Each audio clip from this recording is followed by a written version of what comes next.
Welcome to the Future is Borderless podcast with David Nilsson.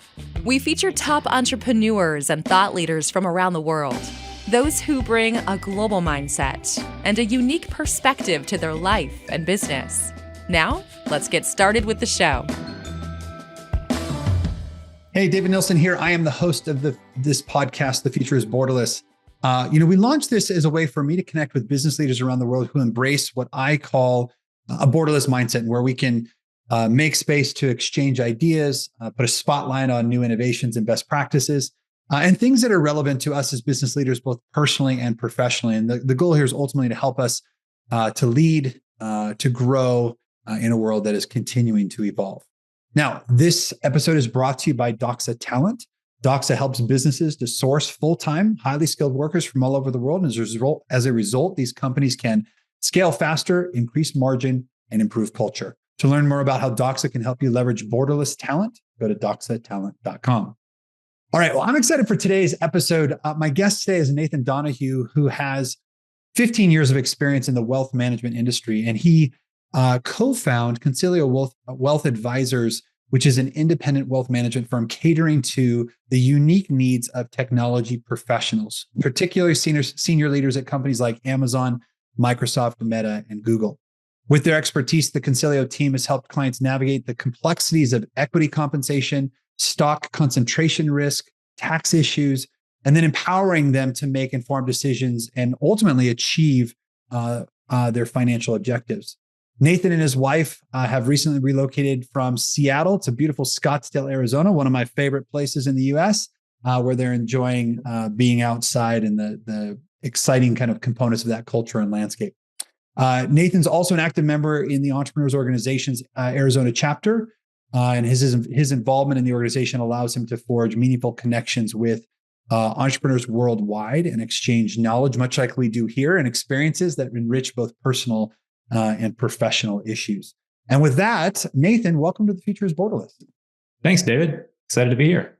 All right. Well, let's just jump straight in. I think first, let's talk about wealth management just in general, because I think everybody has sort of their own definition of what that is and what it means. And so before we go into technology specifically, just kind of give sort of a broad brushstroke on what is wealth management from your perspective.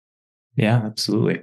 So from our perspective, wealth management, financial planning is helping families and individuals with just about any facet of their financial life.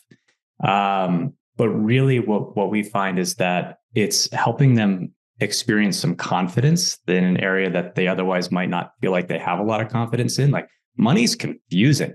It's April right now. Filing your taxes is confusing, right? It feels like a game that you can't win. You're losing every single year. And so if we can come in and help them understand their taxes, their investments, their retirement, hey, can you put a plan in place to educate your kids one day? How much insurance do you need? What should you be refinancing your house? What debt should you be paying down? Just about any single topic as it relates to the financial plan, and to be able to give them not a product, but guidance. I think that's a big distinction in our industry, is a lot of people assume that what they're really looking for is guidance, but most of the time the financial advisor is going to try and fit specific product into that to try and solve the problem. But true financial planning and true wealth management is guidance and helping people answer and feel confident and make informed decisions about any aspect of their financial world. Yeah, and it's not just the investments, but like you said, it's tax, also even estate planning, which I don't believe you said a minute ago, but right, it's all of that sort of how it all works together. Yep, why, absolutely. You know what, I'm a big fan in business of The Power of Focus, right? One of my favorite books a long time ago is, I think, The One Thing, right? You guys have been very explicit, like, while you help with wealth management, I'm sure that you've taken on clients outside of technology. You guys are very clear that your specific practice caters to them. Tell us a little bit about the reasoning behind the decision to focus on technology professionals and why sort of you went down that path in the first place. Yeah, absolutely. The original impetus for it was just because of, by default and proximity, we started living in Seattle. My business partner and I, we just started to accumulate a lot of Microsoft clients, a lot of Amazon clients, a lot of Meta clients. So, and they'll move around. They might move to Salesforce or Oracle. So we started to get a lot of these folks. And I'm also personally kind of a tech nerd. Like I like watching tech reviews on YouTube, and it's just a topic that I find personally interesting. And then I watched a presentation through EO. There was an EO member who talked about there are riches and niches. And he had a B2B company where he served, he said, I did business to business for general contractors, owners of general contracting companies that are between the ages of 50 and 55 that are in Washington, Oregon, and California and ride motorcycles. Like hyper specific. Right. I was like, that is fantastic. And he talked about how, they went from getting 20 or 30 prospects a month to only 6 or 7. But of those 6 or 7, 5 of them became clients, just because they were hyper focused. Their marketing was very specific. And when those people they were looking for saw that, like, this is my guy, these are my people, I'm going to start working with them. And that's a lot of what we try to emulate. And so when folks go on our website, they don't see the couple walking down the beach holding hands, or like the couple on a sailboat. Like they don't see kind of the cliche stock imagery that you normally see. It's, hey, we do financial planning for tech professionals with equity compensation. And the goal is like, hey, people, we start to create some empathy there and speak their language. I love that. I think there's certainly makes it clear who you're speaking to. I mean, you go to websites oftentimes and you'll see like the messaging is kind of confusing because they're trying to speak to so many different people about so many different things, and the clarity that comes through focus is really important. Yeah. How did you make the jump? Like I wrote a book a long time ago called Making the Jump into Small Business Ownership. And the reason I did that at the time is because a lot of people had come to me and saying, hey, like there's great books on management, great books on HR, but they're like, what if I'm sitting in my corporate job, I've got this itch, I want to scratch it, but I'm just not sure what the next steps are. So many people fantasize about starting a business, but very few people do it. So tell me a little bit about how that happened for you and where you went from like being in the wealth management business to saying, I want to have my own. Yeah. So we were with a very large independent broker dealer for about 12 to 13 of the 15 years of experience. So we just launched Concilio as an independent company. We're coming up on our 2-year anniversary this June. And we had a phenomenal experience with the last broker dealer. But with most large firms, you have walls up, right? They say, okay, these are a process. These are the tools you get to use. These are the way you can run your portfolios. This is the type of guidance you're allowed to give your clients. This type of guidance you're not allowed to give your guidance. And it got to a point where what we wanted to, the vision that we had for the company and the services and value that we thought we could convey to the clients, we couldn't do inside of the walls of that organization any longer. And so it's like, hey, if we really want to reach the vision and accomplish the vision that we have to be able to be independent and have the freedom of those choices. Yeah. Yeah. By the way, speaking of freedom, when I was on your website, you guys have a message on there that says you've worked too hard to let your money steal your freedom. Yeah. Tell me a little bit about that. What does that mean? Yeah. I think, to say it another way, we really try to help clients live their life and spend their money. I think a lot of times you work with your financial advisor and they say, oh, you need to save, save, save, save, save. Most of the folks we work with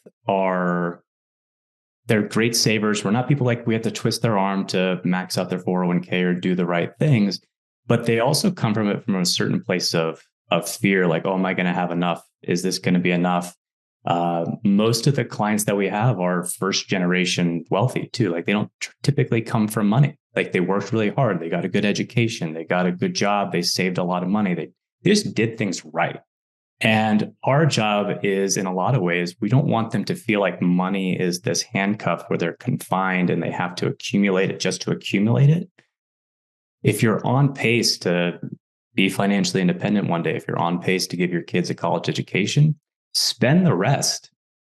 Like life is about accumulating memories, not dollars. And I'm pretty confident when you're 85 years old looking back, you won't care how much is in your investment account. You'll care about the memories you had with the people that you've spent life with, right?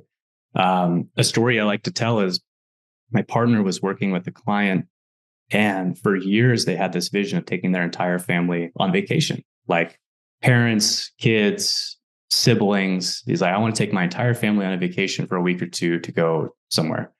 And he's like, but I'm nervous. I don't want to spend the money. I'm just so fiscally conservative. Like, that's a lot of money, but I want to create this memory.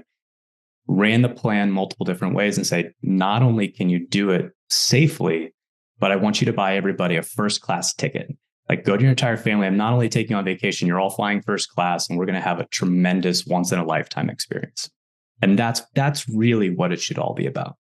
I love it. I'm 100% confident. I've never heard a wealth management professional say life is about accumulating memories versus cash. I think that's an awesome way to sort of frame it. Is there a place, as you're working with, executives, entrepreneurs, your client, are there places that you see people consistently do not pay enough attention to? It's a really good question. I think if there's one area where most folks probably not that they don't pay enough attention, but maybe they don't understand closely enough, and that they don't understand how much they are in control of, is their taxes. Like, the tax code is such an intricate and complicated game. We like to call it a game and you can control a lot of the levers that you push and you pull, and how that creates outcomes for you and your family and as it relates to your finances. But there's very little I can do to control the markets. Like, a lot of advisors and a lot of people think, what's going to happen in the market over the next 6 months? And unless you're really concentrated or taking crazy risks, in the grand scheme, it actually doesn't matter. But if you're really specific on how you control your taxes and the decisions you make around tax planning, you can actually have very specific outcomes that you can control. Whereas with your investment portfolio, you have actually very little control for the most part. So give me a working example of how you would, because you guys are not obviously a tax firm, right? So how do you work with your client then, and maybe there are other advisors, to make sure that you guys are guiding but not advising in some of those areas? Or maybe you do. So guiding but not advising, expand on that. Well, I guess maybe that should have been a question versus an assumption. Are you actually advising the clients on different tax strategies, or are you working with them and their outside professionals to do it? Yeah, we both. So we always believe in partnering with the outside advisor. So if you have a CPA, you have your estate planning attorney, you have your property and casualty insurance broker, like, we want to partner with those people and have open lines of communication. I'm not going to file your tax return, but I understand the code enough to be able to identify certain opportunities. I understand the code well enough to know, okay, Mr. or Mrs. Client, if you want to sell X amount of your Amazon stock, let's make sure we're harvesting losses, selling highest basis positions first. Or David, let's say you want to make a charitable donation this year to Boys and Girls Club or United Way. Don't write it out of your checkbook. Let's take your really low basis Microsoft stock and let's donate some shares instead, because it has a greater tax impact for you, and they don't have to worry about the tax implications of selling that stock. So we're not going to file your return for you, but as it relates to how your taxes affect your investments and your financial plan, absolutely part of the game. Love it. Okay, cool. So that really more strategic versus transactional in that regard. 100%. Yeah, great. Tell me a little bit about how you sort of, I want to talk a little bit more about the business versus the advisory at the moment. So tell me a little bit about the strategies that you guys employ to mentor and develop your team to assure, I guess, that the Concilio services extend beyond just you and your co-founder. Yeah, it's a great question. So one of the things that we've observed is that, especially in financial services, the founder advisor in many cases gets to become the bottleneck for future growth. Like, firms will hit these thresholds or these plateaus, about 100 million under management, 250, 500. They just can't seem to grow past. And in most cases, it's the founder advisor that's getting in the way, as I'm sure it is for most entrepreneurs and other businesses, right? Yeah. So when we started Concilio, we set out to have a philosophy that the firm had to be bigger than us. It had to be bigger than just Chris and I. And that was also one of the big reasons why we didn't put our names in the title. A lot of times you see Donohue Kaminsky Wealth partners or wealth associates, right?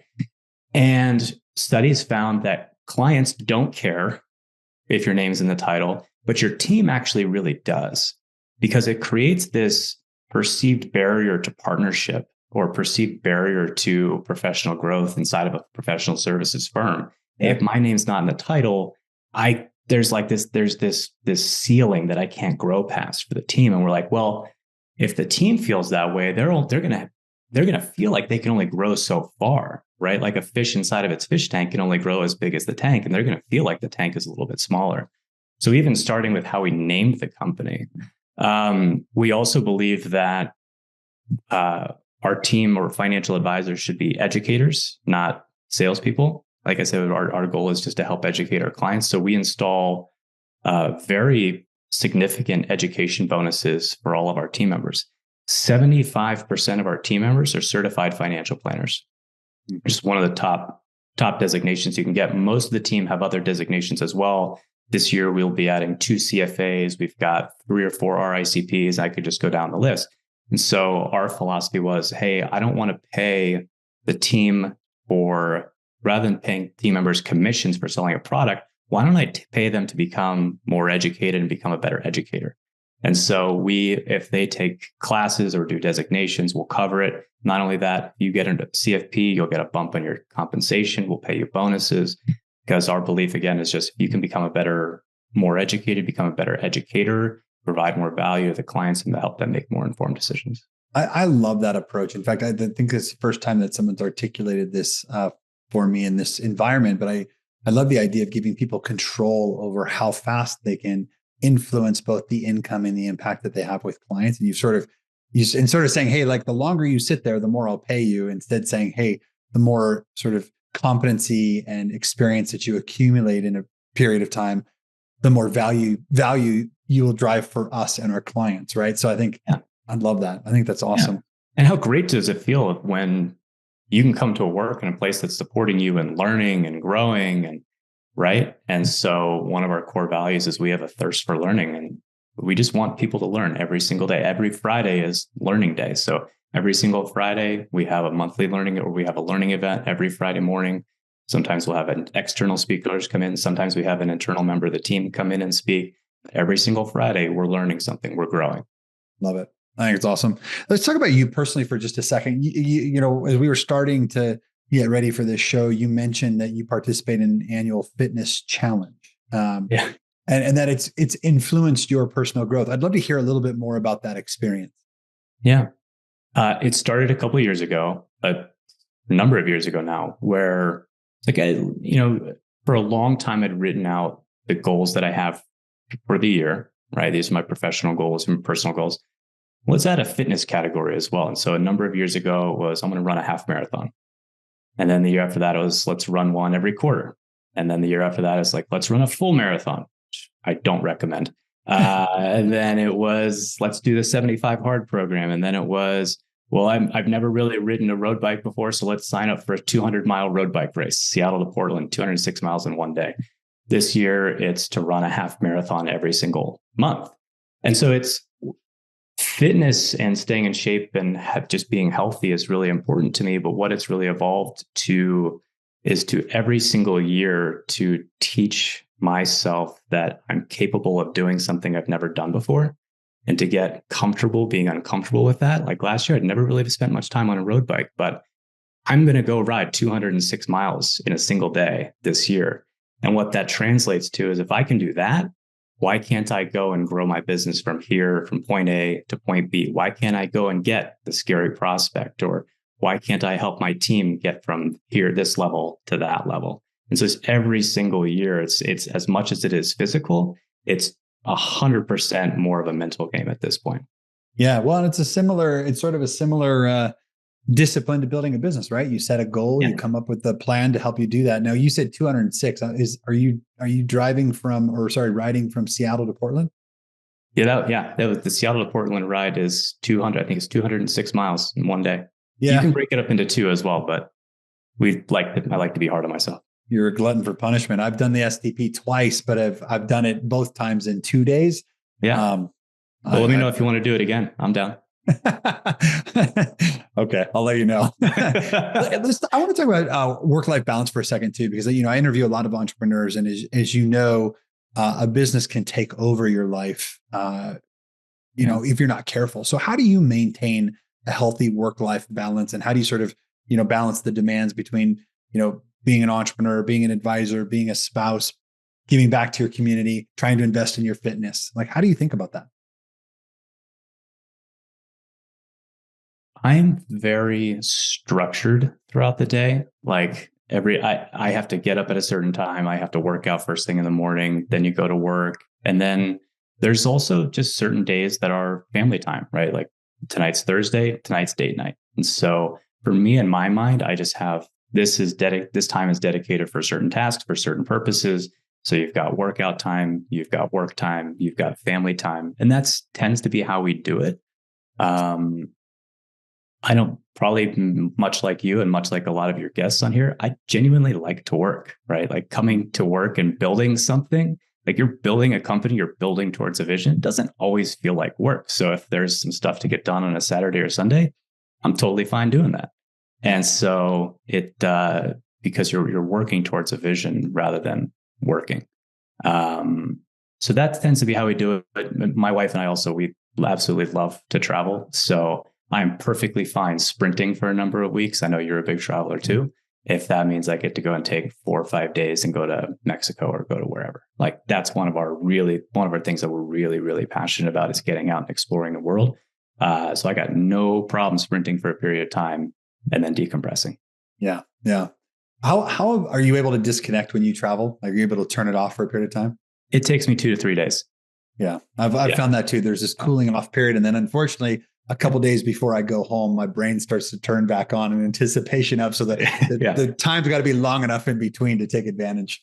Yeah. It takes a couple of days to decompress. And then, you're 100% right. A couple of days before, and you're like, all right, what's the calendar look like? How do I got to get prepared and get ready to rock and roll? Yeah.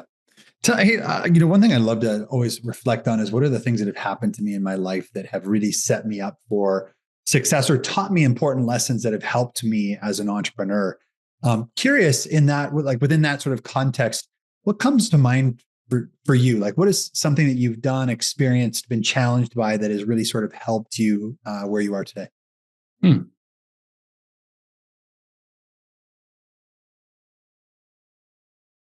My experience through EO has been a total game changer.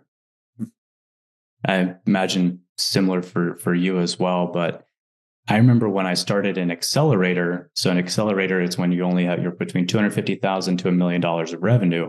And all I'd known before that was the broker dealer that we were with and kind of their processes and their philosophies. And I go and join this group of people who are, their businesses are just getting off the ground and getting started. And I remember going into what was called an accountability group meeting every single month. These were some of the scrappiest, like most innovative, creative problem solvers I've ever met. Because if your business only has $250,000 to $1 million, you only have so much resources to solve big problems, right? And so they were really, really creative.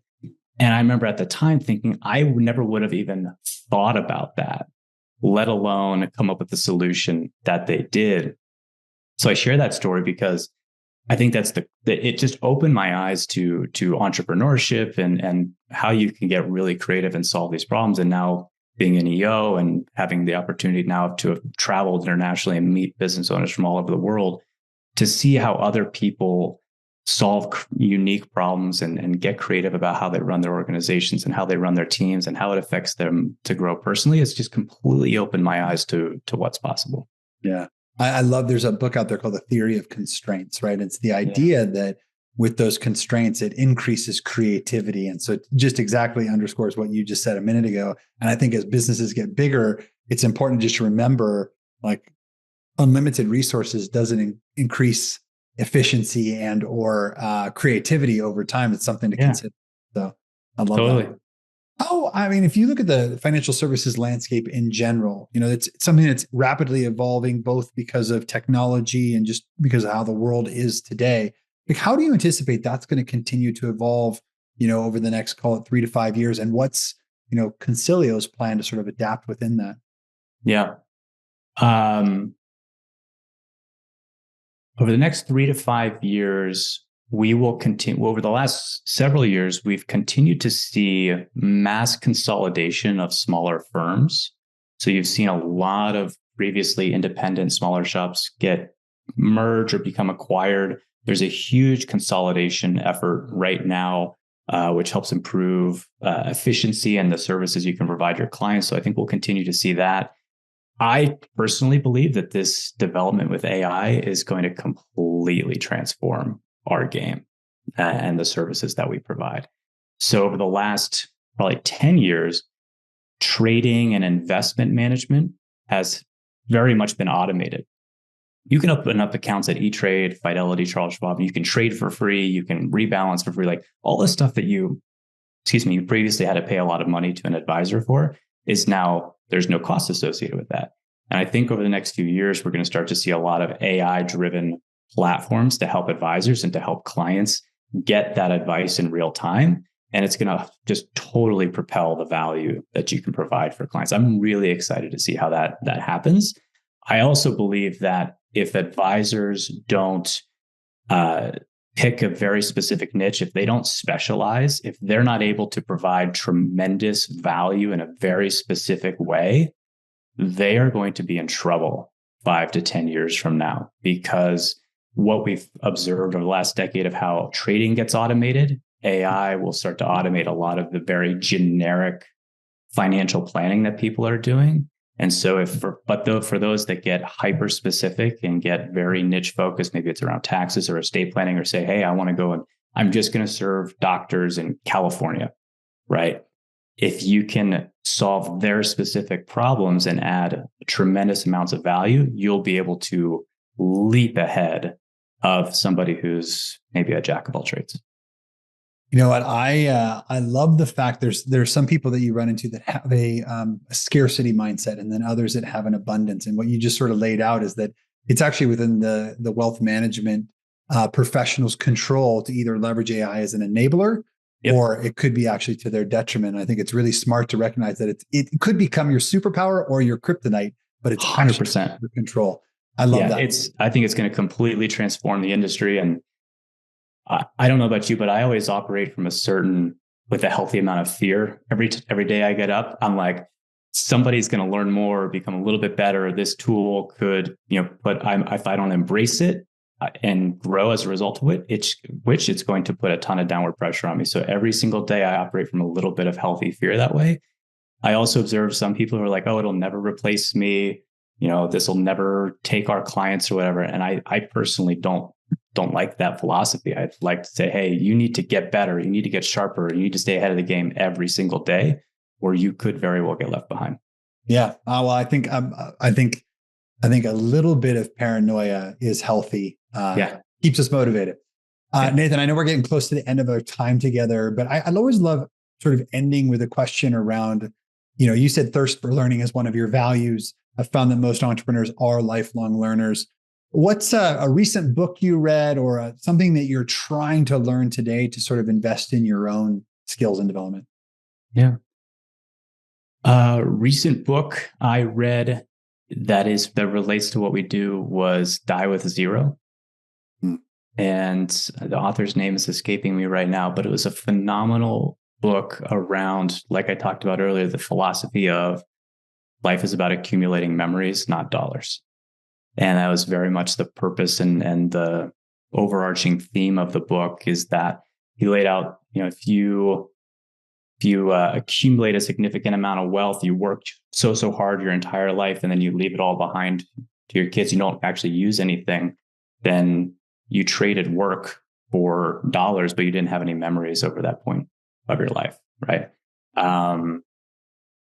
Phenomenal book. I'd highly recommend it. Totally goes against what, like we talked about earlier, what most financial advisors tell people: save. That you should definitely spend your money. Awesome. Well, I think we'll end there. We've been talking to Nathan Donohue from Concilio Wealth Advisors. Nathan, where can people go to learn more about the work that you do? Yeah, you can go to our website, conciliowealth.com, CONSILIOWEALTH.com. You can contact us there. Awesome. And we'll put that in the show notes too. Thanks again for being on the show today. Thanks, David. Thank you for listening to the Future is Borderless podcast with David Nilsson. Be sure to click subscribe to future episodes so you can hear from more top entrepreneurs and thought leaders. And we'll see you again next time.